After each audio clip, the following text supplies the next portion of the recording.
maah ba urang na wajib pejelah pe dosa salah tanya. Nya pendapat mayoritas ulama payah pejelah. Bahkan gi pejelah karena bisa jadi watai kajelah pu salah haitim pemaah. Nya ikun jit pemaah kan hana hidup pu salah. Pamrumpak ngangan urayan pemaah do salam nunggu beuh. Get salam pemaah. Mana begah? Pemaah do salam yang gadah hondaron 2 bulan kali ke lungcu nang kalau luak publo. Pempeng hana li kabeh. Oh hana pemaah ya. Nah kaji payah penyata hanjak begah pemaah do salam mentang. Karena bisa jadi menyo gede pu dosa benar syarat pada pemaah. Oh payah bayu hele, hana bayu mandum tengok. Ha, mahana pemaah. Ada penuhi syaratnya. Otak kali telake maah haitim pemaah. Iman solusi. Pertama ile kita tanya kana nit lake maah. Kana. Dan menyot kedi dosanya dosa yang payah bayu. Dosa yang payah bayu. Lagi mesti tacuk harta yang payah bayu. Tapoh gop kenang diet payah bayu. Nah dosa hak manusia tapi hana payah bayu denda. Dosa contoh lagi nak taupat ke gop. Taupat ke gop melikut, dah pegah beruk ke gop melikut. Nya dosa tapi hana kenang denda. Nah dosa yang kenang denda ada contoh tapoh gop, kenang diat. Ada contoh lah mesti ta cu harta gop, nya homadang laki mak atok payah bayu. Jadi menyo kadi bebaskan. Nya kembali ke dosa yang hana payah bayu denda. Nada upat gop, nada keng ke gop, nada fitnah gop. Patai kali telaki maah han ditim pemaah kiban solusi. Pertama tanya gi perbaiki niat le, kabetul-betul niatnya laki maah.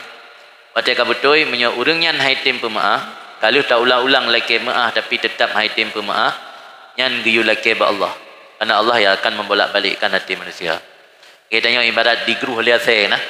Kada pegah dengan saya. Ibarat tanya digruh lihat saya kan menyo asenya nah saya tak peim kan giyu hoi pormo. Puasa. Patai lagi nya pulang ba Allah yang pelunak hati gotnya.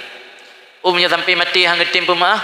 Ura akhirat tengah bah Allah yang pelunak hati gotnya bagi tuntut tanya. Cuma gebi solusi le ulama lang kitab. Giyu puput amal kebaikan bila giyu hadiahkan ke gotnya. Kira-kira menyolih gecok ke gotnya ladum bena tinggal kero. Baik ni sedekah 10 atau 50 ribu ni hadiah ke gotnya bang jo kan lapu dan tinggal kero ni. Tanya menyo nak urusan dengan manusia, menyo hang getim pemaah hidunya, dak puput kebaikan ke gotnya yang urang akhirat wate ge pilih oleh Allah pu katuntut ji atau kacok pahala yang ka diberikan li ji kero. Kira-kira menyo hak gotnya nubino, pahala yang tabi ke gotnya nubino, pasti pilih ya bino. Yang baik hak agaknya nubino, pahala yang tabi ke nya bino. Ke ni orang kira anak kupu lelung. Beo tagai. Tuntut hak lung ta. Yang mana nak beralah iya nak berasrah ringan. Jadi yang salah satu solusi. Jadi berarti pegangan harapan yang terakhir ba Allah.